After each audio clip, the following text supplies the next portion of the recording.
Welcome to Mindfulness Lists. I like singing Christmas carols during the year. That drives me crazy when Christmas comes around and that's all you hear.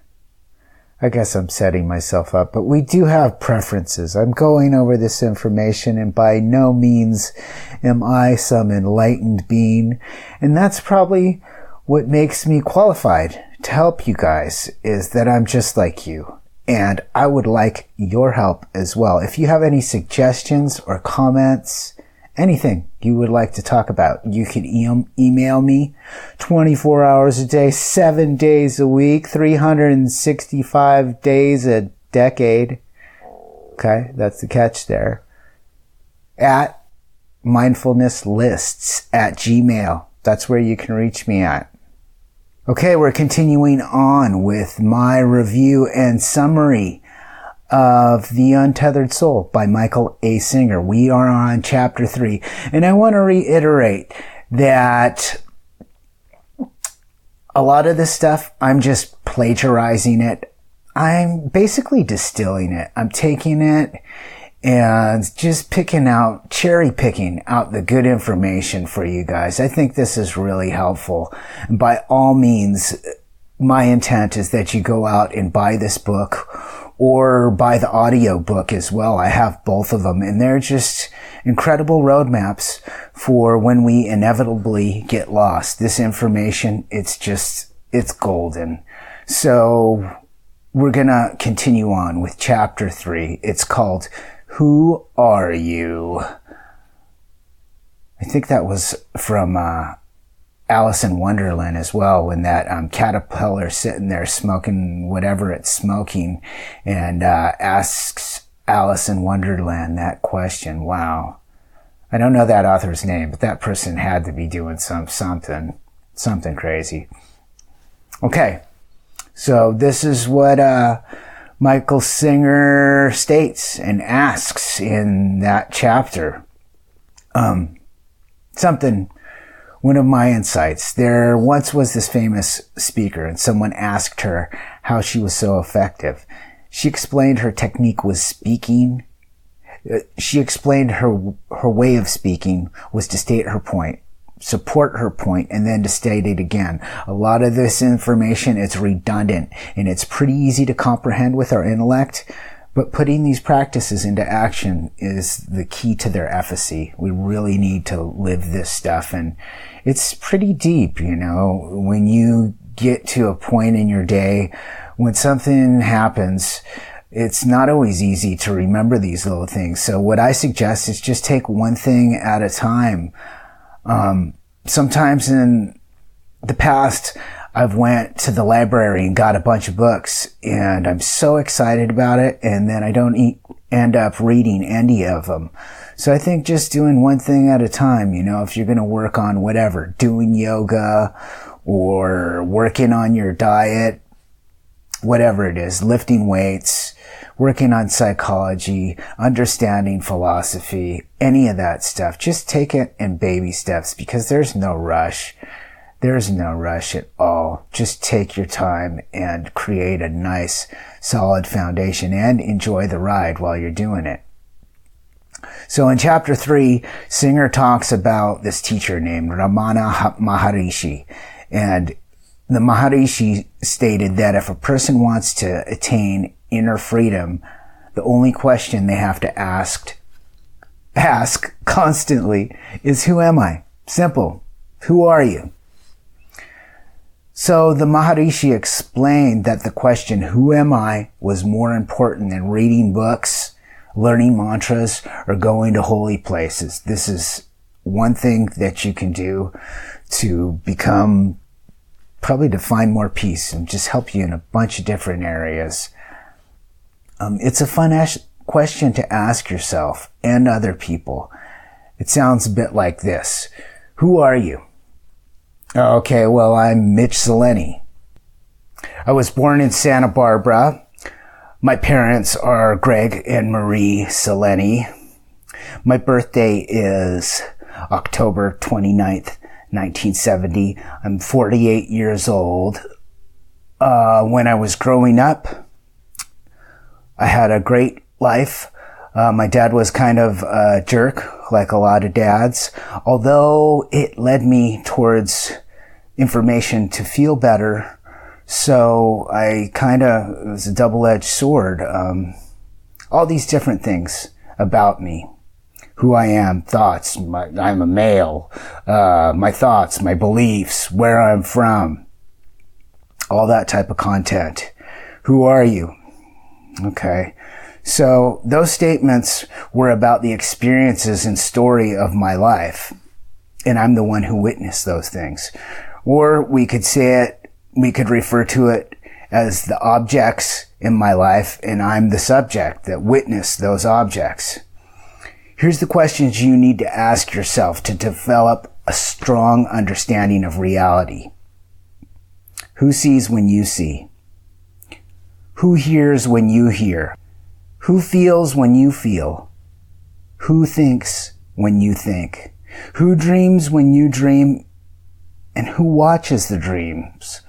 After going to Taco Bell, who farts when you fart? And most importantly, who smells the fart when you fart?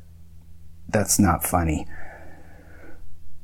Who is it that watches all these experiences? I don't think I have to draw the picture anymore, nor does Singer. The picture is very clear. It's quite easy to formulate these questions for yourself. Okay, spoiler alert.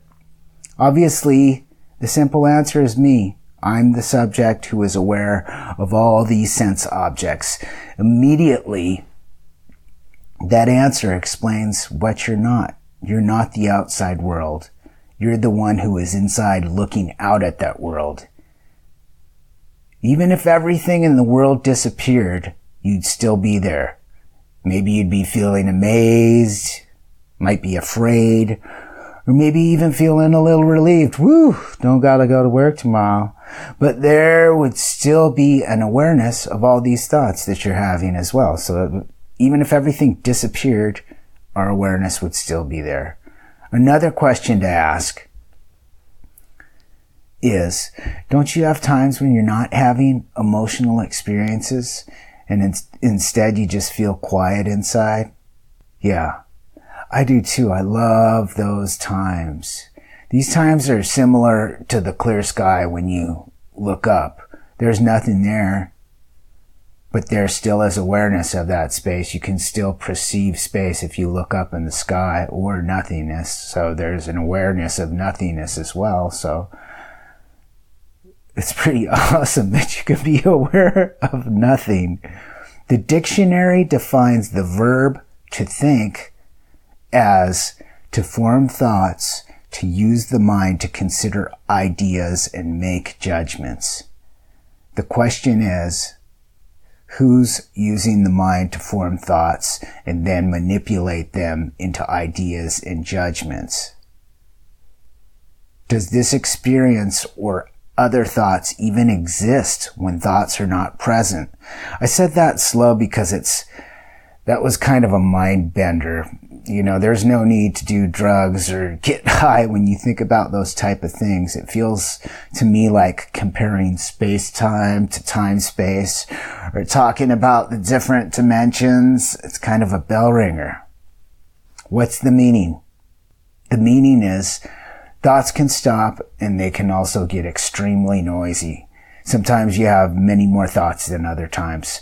In my life, they seem like ocean tides that seem to come and go at their own discretion. And awareness and allowing them seems to be a good tool for working with them rather than fighting against what just is, the isness of life. Eventually, you'll get to a point within yourself where you realize that you, the experiencer, have a certain quality. The quality is obviously awareness, consciousness, and an intuitive sense of existence.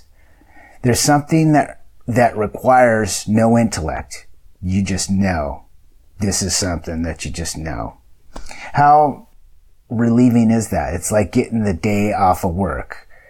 Just to take a load off, Sally, and put the load right on consciousness.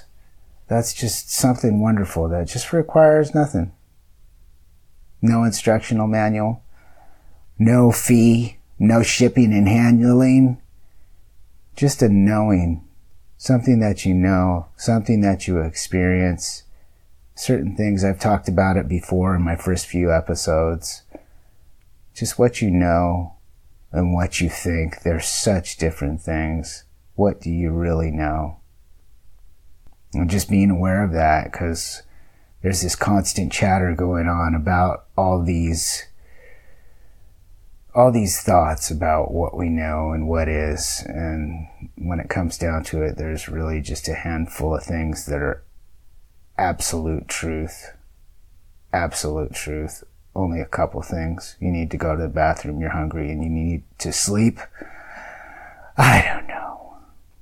Let's try a consciousness experiment, is what Michael Singer would say. Notice that with a single glance at a room or out a window, you instantaneously see the full detail of everything that's in front of you. Look, I'm looking at my room right now.